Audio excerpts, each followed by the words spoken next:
Hello, and thank you for joining. Rocky will read for you The Miseducation of the Negro by Carter G. Woodson.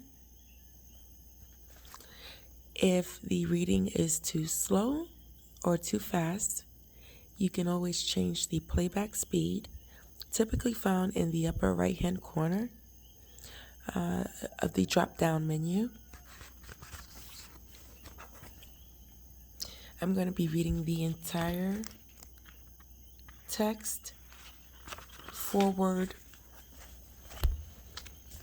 The thoughts brought together in this volume have expressed in recent addresses and articles written by the author. From time to time, persons deeply interested in the point of view therein represented have requested that these comments on education be made available in book form.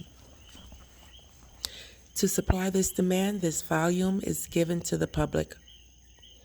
In the preparation of the volume, the author has not followed in detail the productions upon which most of the book is based. The aim is to set forth only the thought developed in passing from the one to the other. The language in some cases, then, is nearly entirely new, and the work is not a collection of essays. In this way, repetition has been avoided, except to emphasize the thesis, which the author sustains. Carter Godwin Woodson, January 1933, Washington, D.C. Preface. Herein are recorded not opinions, but the reflections of one who for 40 years has participated in the education of the black, brown, yellow, and white races in both hemispheres and in the tropical and temperate regions. Such experience, too, has been with students in all grades, from the kindergarten to the university. The author, moreover, has traveled around the world to observe not only modern school systems in various countries, but to study the special systems set up by private agencies and governments to educate the natives in their colonies and dependencies. Some of these observations, too, have been checked against more recent studies on a later tour. Discussing herein the mistakes made in the education of the Negro, the writer frankly admits that he has committed some of these errors himself. In several chapters, moreover, he specifically points out wherein he himself has strayed from the path of wisdom. This book, then, is not intended as a broadside against any particular person or class, but it is given as a corrective for methods which have not produced satisfactory results.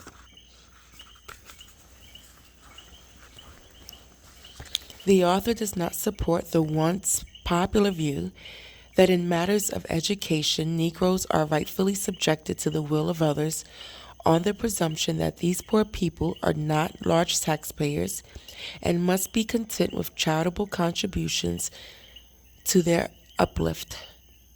The author takes the position that the consumer pays the tax, and as such, every individual of the social order should be given unlimited opportunity to make the most of himself.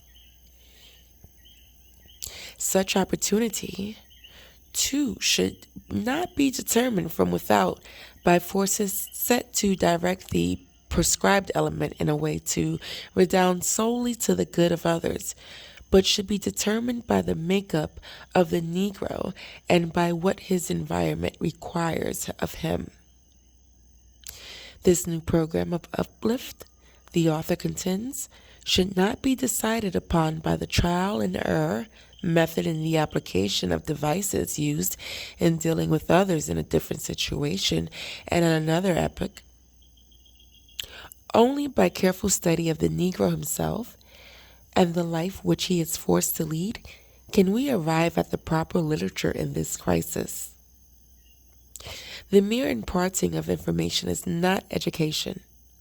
Above all things, the effort must result in making a man think and do for himself, just as the Jews have done in spite of universal persecution. In thus estimating the results obtained from the so-called education of the Negro, the author does not go into the census figures to show the progress of the race. It may be of no importance to the race to be able to boast today of many times as many educated members as it had in 1865. If they are of the wrong kind, the increase in numbers will be a disadvantage rather than an advantage. The only question which concerns us here is whether these educated persons are actually equipped to face the ordeal before them or unconsciously contribute their own undoing by perpetrating the regime of the oppressor.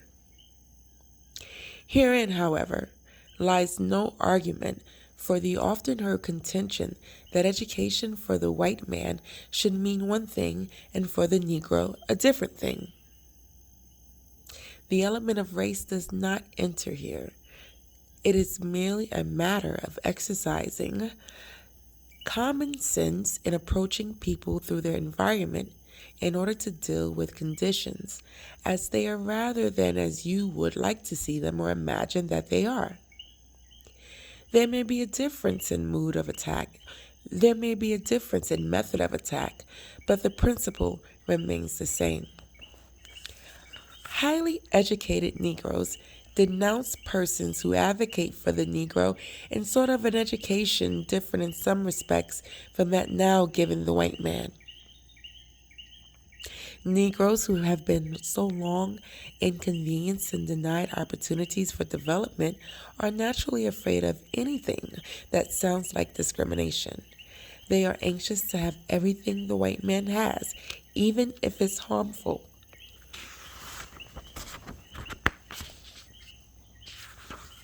The possibility of originality in the Negro, therefore, is discontinued 100% to maintain a nominal equality. If the whites decide to take up Mormonism, the Negroes must follow their lead. If the whites neglect such a study, then the Negroes must do likewise. The author, however, does not have such an attitude. He considers the educational system as it has developed both in Europe and America an antiquated process, which does not hit the mark even in the case of the needs of the white man himself. If the white man wants to hold on to it, let him do so. But the Negro, so far as he is able, should develop and carry out a program of his own. The so-called modern education, with all its defects, however, does others so much more than it does the Negro, because it has been worked out in conformity to the needs of those who have enslaved and oppressed the weaker peoples. For example,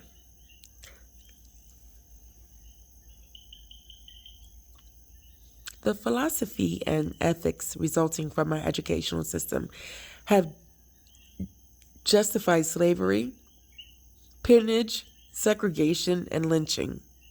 The oppressor has the right to exploit, to handicap, and to kill the oppressed. Negroes daily educated in the tenets of such a religion of the strong have accepted the status of the weak as divinely ordained, and during the last 3 generations of their nominal freedom, they have particularly done nothing to change it.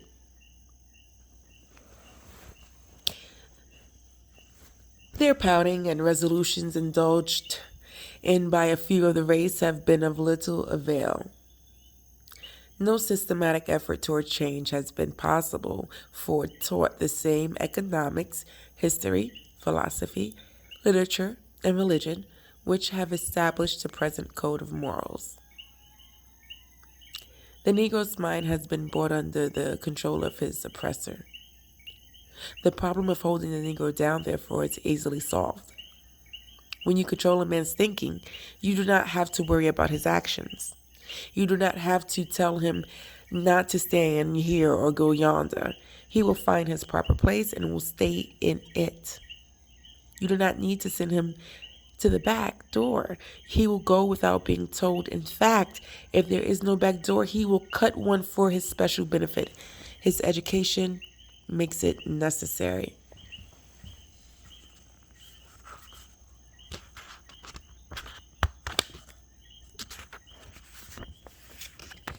The same educational process which inspires and stimulates the oppressor with the thought that he is everything and has accomplished everything worthwhile, depresses and crushes at the same time the spark of genius in the Negro by making him feel that his race does not amount to much and will never measure up to the standards of other peoples.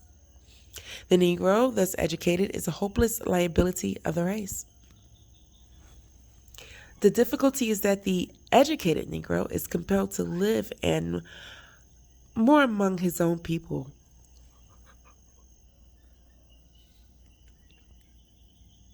Whom he has been taught to despise. As a rule, therefore, the educated Negro prefers to buy his food from a white grocer because he has been taught that the Negro is not clean. It does not matter how often a Negro washes his hands, then he cannot clean them. And it does not matter how often a white man uses his hands, he cannot soil them. The educated Negro, moreover, is disinclined to take part in that Negro business because he has been taught in economics that Negroes cannot operate in this particular sphere. The educated Negro gets less and less pleasure out of the Negro church, not on account of the primitiveness and increasing corruption, but because of his preference for the seats of righteousness controlled by his oppressor. This has been in his education, and nothing else can be expected of him. If the educated Negro could go off and be white, he might be happy, but only a mulatto now, and then can do this. The large majority of his class then must go through life denouncing white people because they are trying to run away from the blacks and decrying the blacks because they are not white.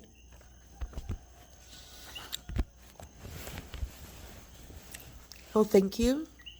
This was The Miseducation and is the Miseducation of the Negro by Carter Godwin Woodson. I've read the foreword and the preface. Thank you for joining. Thank you for listening.